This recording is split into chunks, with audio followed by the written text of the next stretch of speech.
इस वीडियो में हम लोग सॉल्व करेंगे एनसीईआरटी के एक्सरसाइज 5.3 का क्वेश्चन नंबर 14।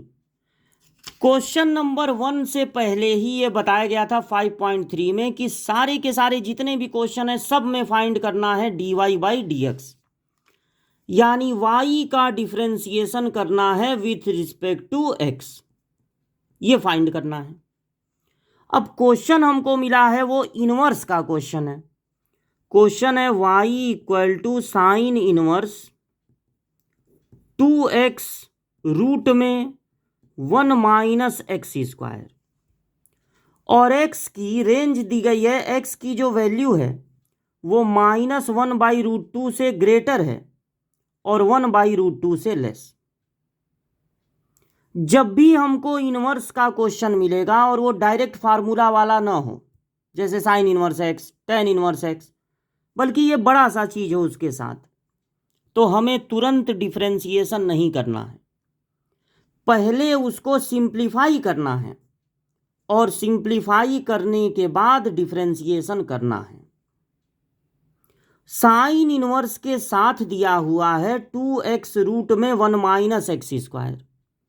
हम x को कोई ऐसी ट्रिग्नोमेट्री मानेंगे, देखिए ये साइन इनवर्स है लेकिन इसके साथ ट्रिग्नोमेट्री नहीं है, तो हम x को कोई ऐसी ट्रिग्नोमेट्री मानेंगे जिससे कि ये किसी फार्मूले में कन्वर्ट हो जाए।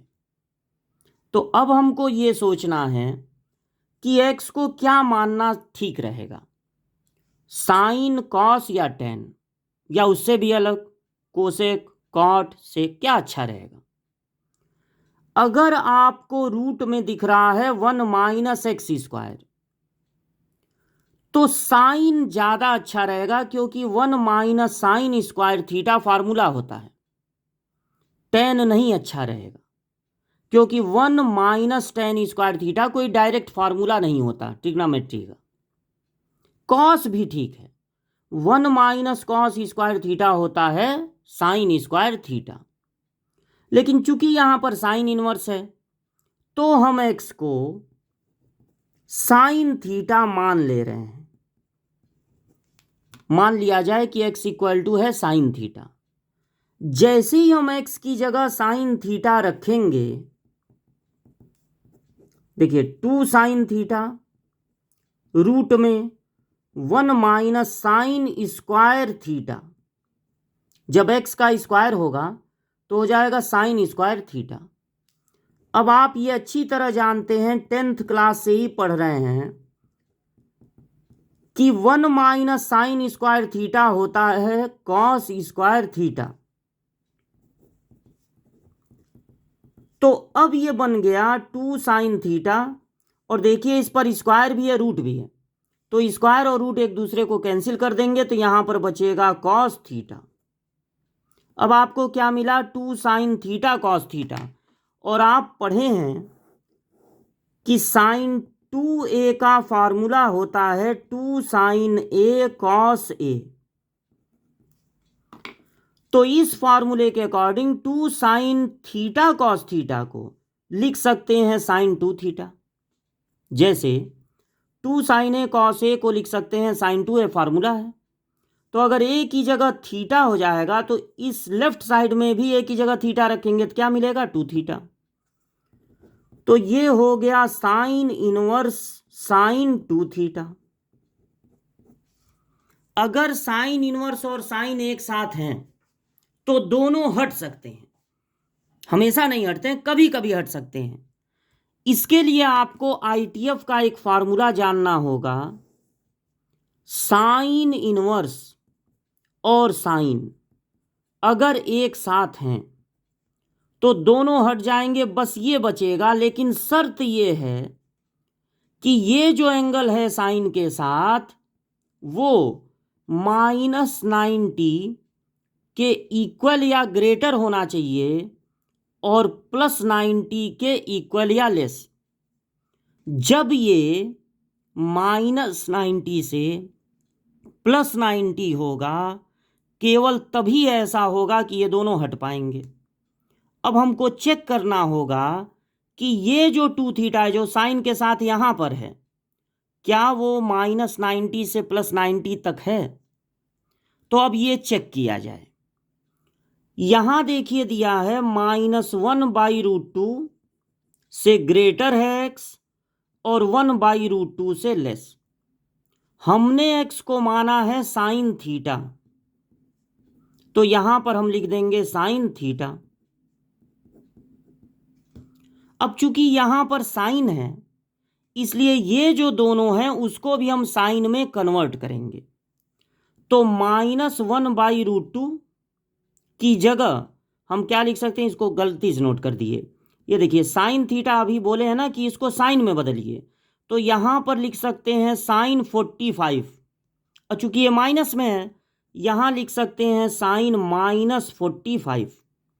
साइन -45 होगा -1/√2, साइन 45 होता है 1/√2। क्यों लिखे हैं यहां पर साइन? क्योंकि बीच में भी साइन है।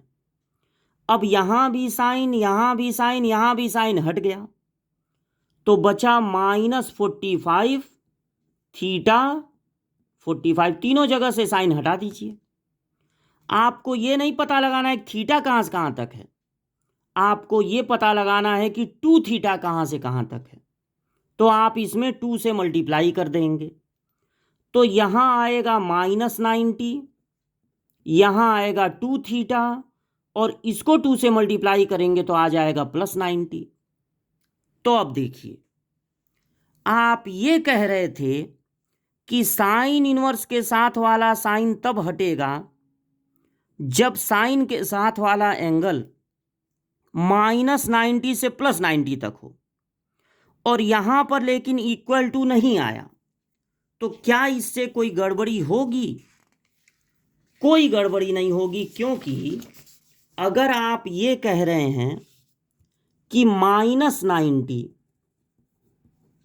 और +90 होने पर हट सकता है, तो फिर -90 के बीच मान लीजिए यहां पर इक्वल टू नहीं है, तो उससे कोई दिक्कत नहीं होगी, क्योंकि -90 और +90 के बीच के लिए ही आपको देखना है। मतलब आपको दिक्कत कब होगी? जब आप 90 से आगे चले जाएंगे तब नहीं हटेगा, -90 के पीछे चले जाएंगे तब नहीं हटेगा।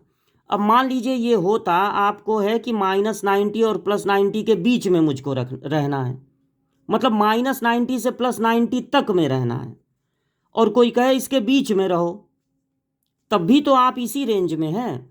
अब कोई कह दे कि -45 से +45 में रहना है तुमको, तो क्या साइन इनवर्स और साइन हटेंगे? बिल्कुल हटेंगे। भाई हम 90 से आगे नहीं ना जा रहे हैं, -90 से पीछे नहीं ना जा रहे हैं।